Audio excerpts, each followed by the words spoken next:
Genesis 21:9, the Bible says, "And Sarah saw the son of Hagar the Egyptian, which she'd born unto Abraham, mocking. Wherefore she said unto Abraham, Cast out this bondwoman and her son. For the son of this bondwoman shall not be heir with my son, even with Isaac. And the thing was very grievous in Abraham's sight because of his son. And God said unto Abraham, Let it not be grievous in thy sight because of the lad and because of thy bondwoman. And all that Sarah hath said unto thee, hearken unto her voice. For in Isaac shall thy seed be called. And also of the son of the bondwoman will I make a nation, because he is thy seed. And Abraham rose up early in the morning, and took bread and a bottle of water, and gave it unto Hagar, putting it on her shoulder and the child, and sent her away. And she departed and wandered in the wilderness of Beersheba. And the water was spent in the bottle, and she cast the child under one of the shrubs. And she went and sat her down over against him, a good way off, as it were a bow shot, for she said, Let me not see the death of the child. She sat over against him and lifted up her voice and wept. Heavenly Father, bless, I pray, the reading of your word, the preaching to follow. Give me good attention to the text and the task. Let my mind not wander or be distracted. I pray that you empty me of self, any thought of selfish desire or vainglory. May I accurately exalt your word in your name. Do your work through your word this morning. We'll glorify you for all that you do. These things we pray in Jesus' precious name. Amen. Thank you. You may be seated. Motherhood is often wonderful, but it is rarely easy. There are sometimes, though, that are especially difficult. I read the story some years ago of a young mother who was making her way across the hills of Wales with her tiny baby in her arms.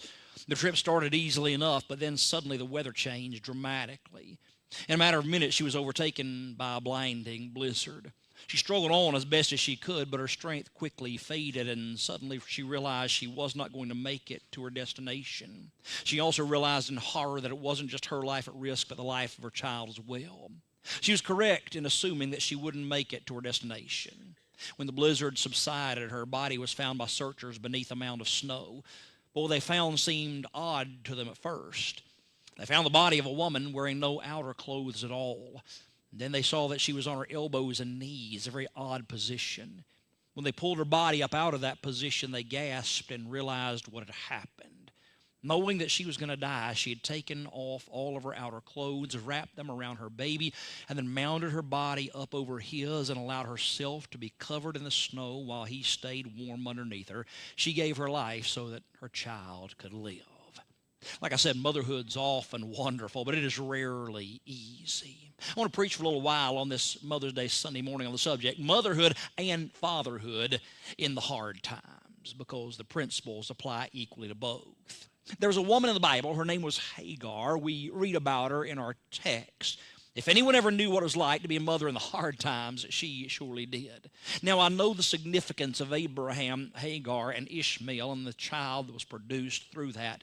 Understand that Abraham ran ahead of God and created a disaster that we're still living with until this very day. I know that Ishmael became the father of the Arab peoples, and they started the wicked religion known as Islam many years later. Understand that God was uttering prophecy when he said that Ishmael would be a wild man, and every man's hand will be against him, and his hand can be against every man's. But I also know that Hagar didn't know any of that. I also know she didn't have any control over any of that. This woman was simply a mother trying her best to watch out for her child. And in the process of trying to raise that child, she found herself going through the most unimaginably difficult of times. I mean, she did not think she was going to make it. Moms and dads, can you sort of relate to that? Can you sort of give witness to the fact that often right in the midst of trying to raise kids, the bottom seems to fall out and the walls seem to cave in on top of you? I want to give you some encouragement and some help this morning as we look at this account of Hagar and Ishmael. Go back to Genesis chapter 16. We'll start there and we'll work our way up to our text, because I want you to see how it came to be that Hagar found herself in the wilderness with a child about to die of thirst. Genesis 16, 1 through 3. Now Sarai, Abram's wife, bare him no children, and she had an handmaid, an Egyptian, whose name was Hagar. And Sarai said unto Abram, Behold, now the Lord hath restrained me from bearing. I pray thee, go in unto my maid. It may be that I may obtain children by her. And Abram hearkened to the voice of Sarai. And Sarai, Abram's wife, took Hagar, her maid, the Egyptian, after Abram had dwelt 10 years in the land of Canaan, and gave her to her husband Abram to be his wife. We first of all see that Hagar had no choice in the matter of marriage or childbearing. She was a woman who lived in a day where handmaids had very few rights. As such, Sarai, her mistress, who had not been able to have children, talked Abraham, her husband, into using Hagar as a surrogate. She wanted him to marry Hagar, have children by her, and regard those children as belonging to Sarah. Now, please remember that Abraham is an old man of 85 or 86. Hagar is being compelled to do something that was not likely very pleasant to her. Nonetheless, the deed was soon done. Genesis 16 verse 4 says, "And he went in unto Hagar, and she conceived. And when she saw that she'd conceived, her mistress was despised in her eyes." So once Hagar got pregnant, she either got very upset with or very arrogant towards Sarai. As always, nothing good ever comes from polygamy. Verse 5 says, "And Sarai said unto Abram, My wrong be upon thee. I've given my maid into thy bosom. And when she saw that she'd conceived, I was despised in her eyes. The Lord judge between me and thee." This to me has always been one of the funniest verses in the entire Bible. Basically, Sarah said, "Abram, this has gone bad, and I blame you for all this." He's going to be going, "What?" Verse 6, "But Abram said unto Sarai, Behold, thy maid is in thy hand. Do to her as it pleaseth thee. And when Sarai dealt hardly with her, she fled from her face." So Sarah decided that the way to solve all this was to make Hagar's life miserable, because, treating people like that always works out well, doesn't it? Hagar ran, carrying Abram's child in her womb with her. Verse 7 through 9, "And the angel of the Lord found her by a fountain of water in the wilderness, by the fountain of the way to Shur. And he said, Hagar, Sarai's maid, whence comest thou, and whither wilt thou go? And she said, I flee from the face of my mistress Sarai. And the angel of the Lord said unto her, Return to thy mistress, and submit thyself under her hands." Now things were very bad for Hagar back home with Abram and Sarai. But God found her out in the wilderness and said, Hagar, go back home. Verse 10 through 13, "And the angel of the Lord said unto her, I will multiply thy seed exceedingly, that it shall not be numbered for multitude. And the angel of the Lord said unto her, Behold, thou art with child, and shalt bear a son, and shalt call his name Ishmael, because the Lord hath heard thy affliction. And he will be a wild man. His hand will be against every man, and every man's hand against him. And he shall dwell in the presence of all his brethren. And she called the name of the Lord that spake unto her, Thou God seest me. For she said, Have I also here looked after him that seeth me?" Now this is one of the most remarkable and wonderful things, the account of Hagar and Ishmael. This Gentile woman found out that God loved her and looked for her. I don't think that's something she ever got over. Verse 14 through 16, "Wherefore the well was called Beer-lahai-roi, behold, is between Kadesh and Bered. And Hagar bare Abram a son, and Abram called his son's name, which Hagar bare, Ishmael. And Abram was 86 years old when Hagar bare Ishmael to Abram." So now Ishmael's born. Things seem to have moved along reasonably well for the next 13 years or so. And that brings us to chapter 17, verse 18, when God has appeared to Abraham again and promised a son through Sarah. Genesis 17:18, "And Abraham said unto God, Oh, that Ishmael might live before thee." Abraham loved his son Ishmael, but God had not chosen him to be the seed of the Messiah. Verse 19 through 26 says, "And God said, Sarah thy wife shall bear thee a son indeed, and thou shalt call his name Isaac, and I will establish my covenant with him for an everlasting covenant, and with his seed after him. And as for Ishmael, I've heard thee. Behold, I've blessed him, and will make him fruitful, and will multiply him exceedingly. 12 princes shall he beget, and I will make him a great nation. But my covenant will I establish with Isaac, which Sarah shall bear unto thee at this set time in the next year." And he left off talking with him, and God went up from Abraham. And Abraham took Ishmael his son, and all that were born in his house, and all that were bought with his money, every male among the men of Abraham's house, and circumcised the flesh of their foreskin in the selfsame day, as God had said unto him. And Abraham was 90 years old and 9 when he was circumcised in the flesh of his foreskin. And Ishmael his son was 13 years old, and he was circumcised in the flesh of his foreskin. In the selfsame day was Abraham circumcised, and Ishmael his son. So far, so good. Things started off very difficult for Mama Hagar, but now things seem to be going reasonably well for her and her son until the next episode, the verses that we read in our text. Somehow, between chapters 18 and chapter 21, everything seemed to fall apart for Mama Hagar, and thus we find her as we saw in our text, Genesis 21, verse 14 through 16. "And Abraham rose up early in the morning, and took bread and a bottle of water, and gave it unto Hagar, putting it upon her shoulder, and the child, and sent her away. And she departed, and wandered in the wilderness of Beersheba.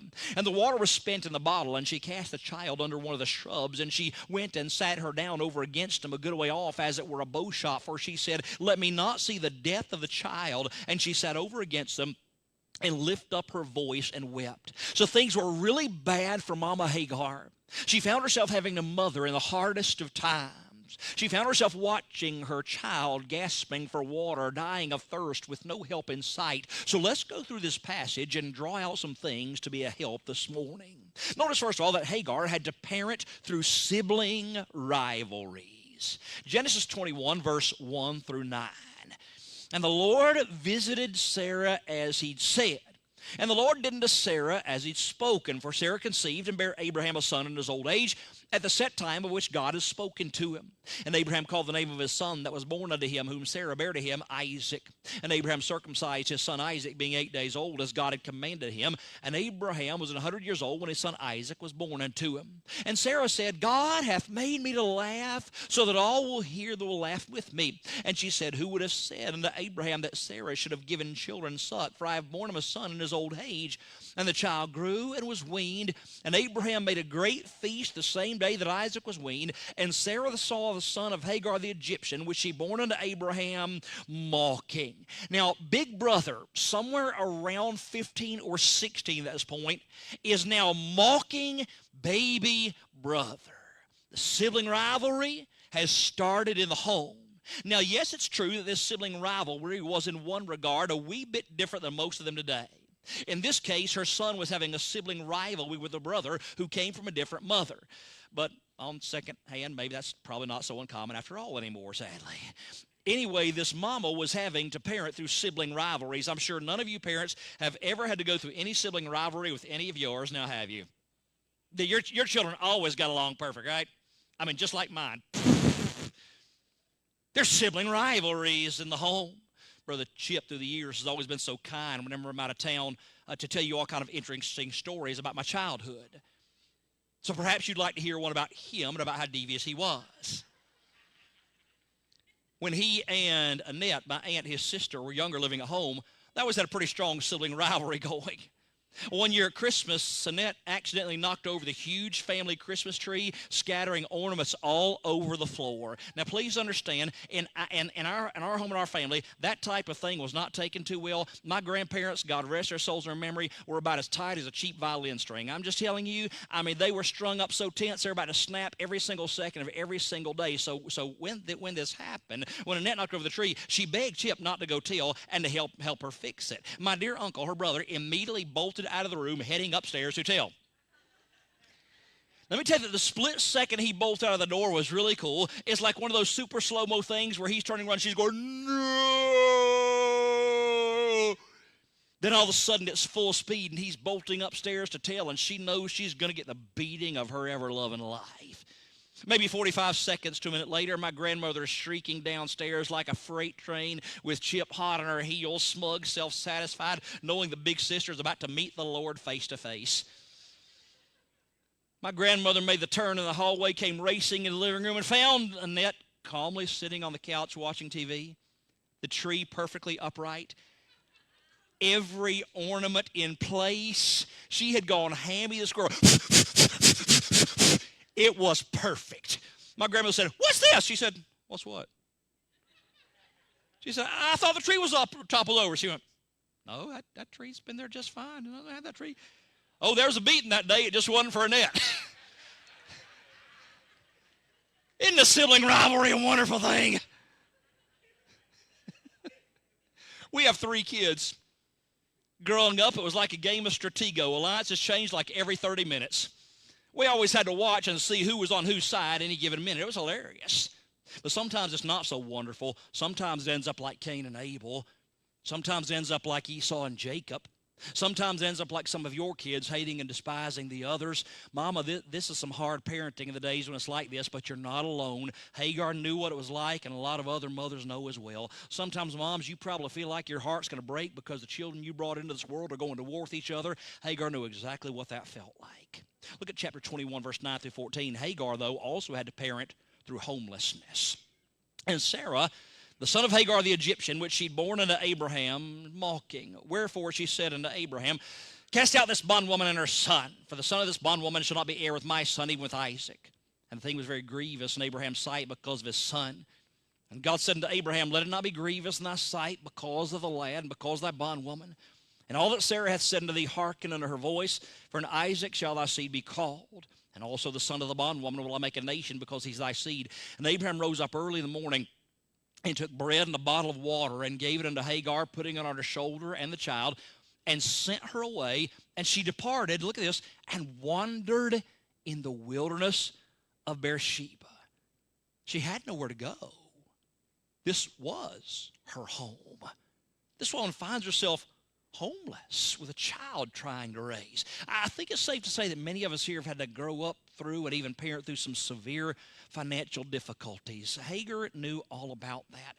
Only with her, it actually came down to homelessness. Think about that. She was a single mother of a young teenager, and she finds herself not just homeless, but homeless in the desert of the Middle East. And by the way, one thing I love about seeing this in the Bible is that it tells me that God knows what we're going through. This wasn't even a Jew. This was a Gentile woman, and God knew what she was going through and recorded it in His Word. Hey, Mom and Daddy, parenting's not easy, but sometimes I know it's even worse. Sometimes it's super hard. Times you're having trouble making ends meet qualify. Listen to me, going through financial hardships, even going through homelessness does not make you a bad parent. There's no indication Hagar was a bad parent. She woke up one morning with her home and was kicked out of by nightfall. She was blindsided by it. Some of you may understand that kind of difficulty. Well, so did Hagar, so do a lot of others. Number 3, Hagar had to parent through the times when she literally had nothing left to give. Chapter 21, verse 15. And the water was spent in the bottle, and she cast the child under one of the shrubs. Now, this to me is one of the most heart-wrenching accounts in human history. Mama Hagar's been kicked out of the house along with her young son. In front of her lies the barren desert. She has no choice, so she starts walking, and they're carrying a water bottle. One water bottle to somehow cross the desert and resettle with. The only home the boy has ever known gets smaller and smaller behind them. The sun rises higher and higher in the sky, and every few minutes Ishmael says, Mama, it's hot and I'm thirsty. So Mama Hagar puts the bottle up to his lips and says, just a few drops, son. This has to last us until we can find more. They walk a little farther, and Ishmael says, Mama, aren't you going to drink any? She says, no, son, I'm not really thirsty right now. This goes on for hours as they have to walk. Hagar's starting to panic inside because they've not found any water yet, and Ishmael's thirsty again. She hands him the water bottle. He drinks a few drops and looks up at her and says, Mama, there's no more. What are we going to do? Hagar forces a smile and says, oh, don't worry. I'm sure we'll find water any time now. But the minutes turn into hours, and there's still no water. Suddenly, Ishmael falls. His young legs just can't go any farther. She looks up at him and realizes immediately that he's dehydrated. She takes the bottle and turns it up to his mouth, and not so much as a drop comes out. She begins to cry and says, come on, Ishmael. We have to keep moving. We have to find water. But Ishmael can't go any farther, and she can't carry him. She has no water. She has no strength. So she does the only thing left to do. She drags and pushes and pulls him up under a bush into what little shade she can find, and she lets him lay there to die. This is a mother parenting at a time when she has absolutely nothing left to give.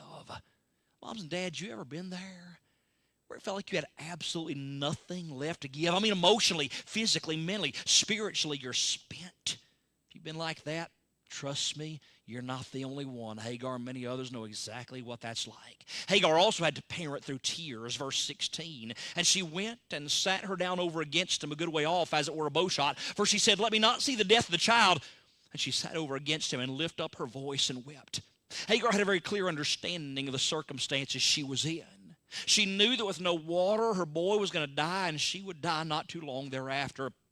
So she left him under that bush. She walked a couple hundred yards away where she couldn't hear him gasping for water. And this mama sat down and cried like a baby, not willing to see him die, but not being able to do anything about it. It's hard. It's hard to even preach about. All of us who are parents have had to parent through tears. Some have had to parent through a whole lot of tears. Mom and Dad, you ever had to parent through a whole lot of tears? To be a parent is to shed tears. Hagar knew all about that. People sitting all around you right now have shed lots and lots of tears over children. I can take you to a lot of places, a lot of spots where people that I love have spent a lot of time crying and weeping over their children. You're not alone, Mama. You're not alone, Daddy. All of us know well what those tears feel like. Now, things have been very bad for Hagar so far.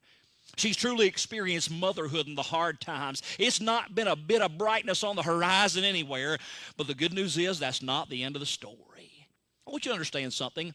Hagar did right. Hagar did absolutely everything she could do. Hagar gave her last bit of strength. Hagar gave her last drop of water, her last bit of resourcefulness into trying to raise and help save this child. And when she finally had nothing left to give, things went from Hagar had to parent to Hagar got to parent. After all these hardships, number 5, Hagar got to parent a child whose voice was heard by God. Genesis 21:17, and God heard the voice of the lad, and the angel of God called to Hagar out of heaven and said unto her, What aileth thee, Hagar? Fear not, for God hath heard the voice of the lad where he is. Now, in the last verse, what you hear is Hagar. Hagar is making a sound. Hagar is crying. But what I find so incredibly interesting is that in verse 17, God doesn't say, Hagar, I've heard your voice. He says, Hagar, I've heard your son's voice. Did you catch that? Now listen to me. I know and you know what the descendants of Ishmael later became. They became the enemies of the people of God. But do you realize that even though Ishmael was a fighter, and even though he was willing to fight anybody, anywhere, at any time, he also managed to stay very close to the family and beliefs of Abraham? In fact, look at what Genesis 25:8-9 says about this.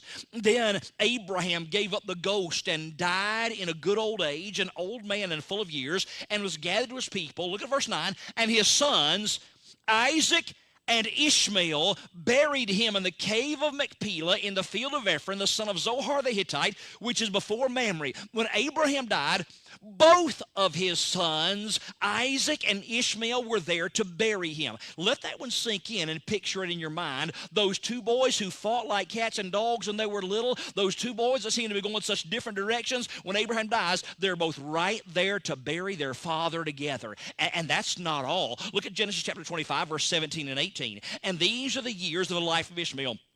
137 years, and he gave up the ghost and died, and was gathered unto his people, and they dwelt from Havilah unto Shur, that is before Egypt, as thou goest toward Assyria, and he died in the presence of all his brethren. Isaac, the rest of Abraham's children with Keturah, all of anybody from the other side, he is right there with him. When Ishmael died, his brother Isaac was there to bury him. Ishmael's only described in his lifetime as calling on one God, and that's the God of Abraham. Now, yes, I know that Galatians 4 describes the time when he, as a young teen, mocked and persecuted Isaac at his weaning. I know there can be a healthy argument over whether he was saved or not, but one thing you cannot possibly argue over is that in Genesis 21:17, it was his voice that God heard and listened to.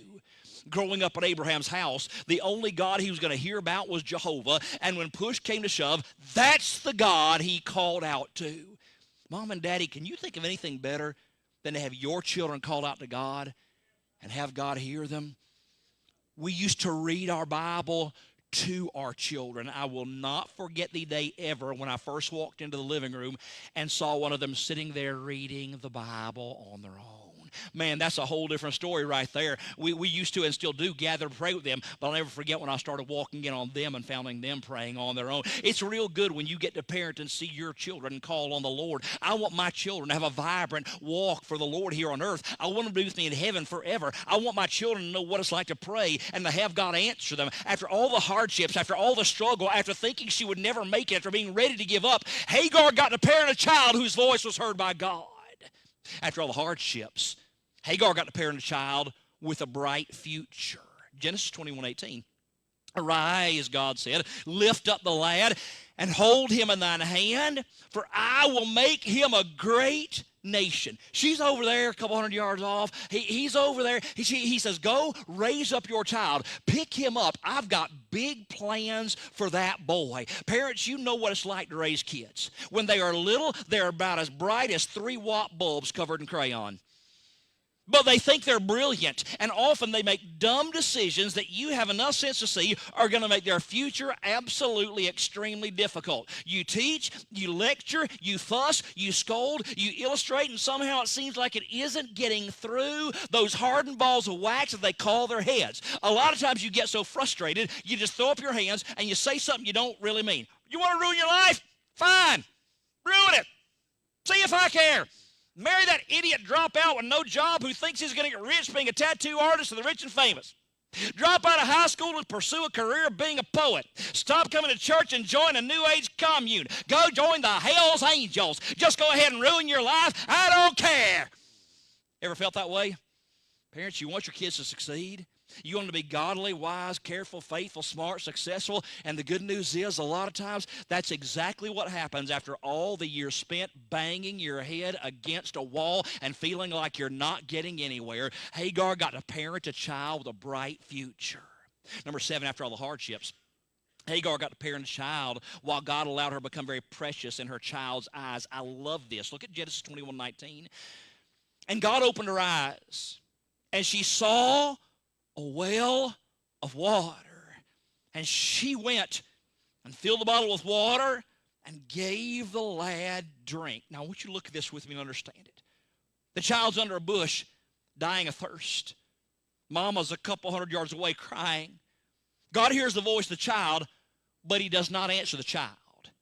He goes back to Mama and says, Hagar, I've heard your child crying. Hagar, you've missed something. Open your eyes real quick, dry your tears. If you look right over there, just over that little dune you didn't think to look over top, if you look just right over there, there's a well of water. I want you to go fill your bottle with water, and I want you to go take some water to your boy. So Hagar goes to the well. She fills up the bottle. She heads back toward that bush. Now change perspectives with me.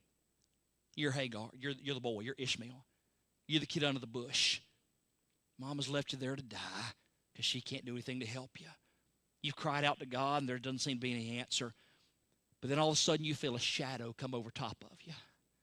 You look up through your cracked eyes and your parched lips, and you see a shadow. And as it gets closer and the light gets blocked out a little bit, you realize that's Mama. She puts her arm on your head and says, come here, boy. I got you something. And Mama starts pouring water into your mouth and across your lips. As you're looking up at your Mama right then, she is now the most important person on earth to you. You now love her more than you've ever loved her a day in your life. Mom and Daddy, you may be one of those parents who right now seems to be despised in your child's eyes. You may have actually had them blow up at you and say hateful things. You may have had them willfully disobey you like the prodigal son did his father. But if you'll stick with it and do right and keep on following God, you may find yourself in a position like Hagar, where after all the hard parenting, you finally become extremely precious in the eyes of your child. And then number 8, after all the hardships, Hagar got to parent until she knew she had been successful. Genesis 21:20 and 21. And God was with the lad, and he grew and dwelt in the wilderness and became an archer. And he dwelt in the wilderness of Paran, and his mother took him a wife out of the land of Egypt. You see those words, God was with the lad? Did you see that? That's one of those things, all the others, that make me think that Ishmael was probably saved after all. But the thing I want to see here is that Mama Hagar, after all the hard times in parenting, got to raise her child to adulthood, got to see him embark on a career, got to see him get married, got to see him start producing children of his own. This is the time when parents can, for the first time in 20 or 30 years, finally take a breath. We did it. Now somebody else can worry about the little rat. To God be the glory. When Hagar was in the wilderness with an empty water bottle and a dying boy, she never thought she'd reach that point. But she did. Mama and Daddy, the years you do right while everything seems impossible will become the foundation for the years when everything is sweet.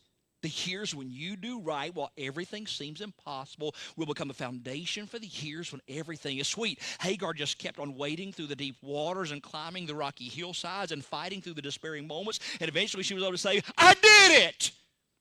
Mom and Daddy, I promise you, if you're a parent, you'll parent some incredibly difficult times. You will sometimes cry yourself to sleep at night, but don't you ever even think about quitting, because as long as there's breath in the body and as long as there's a God on the throne, there is always more hope than you can possibly imagine. Many years ago, there was a woman named Elizabeth. She had a little boy named John. She prayed that John would become a preacher. She taught him the Bible every day. She died when he was just 7 years old, still hoping and praying and believing that God would do something special through her efforts with her son. But as the boy got older, he became anything but a preacher. John was an absolute reprobate, cursing, carousing, hateful infidel. For years, he lived a horrible, sinful, godless kind of life. There were probably teardrops spattering the street of golden heaven as Mama Elizabeth looked down and saw her son living for the devil. By the way, when you get to heaven, you might want to tell that mother thank you for her efforts and her prayers. You see, her son never could quite get away from the godly teaching and fervent praying of his mother. John actually got saved later on in life, largely because of the effort that his mother put into him. He actually became a preacher, too, like she prayed. He also became a bit of a songwriter. You may have heard one of his songs. It goes like this. Amazing grace, how sweet the sound that saved a wretch like me. I once was lost, but now I'm found. Was blind, but now I see.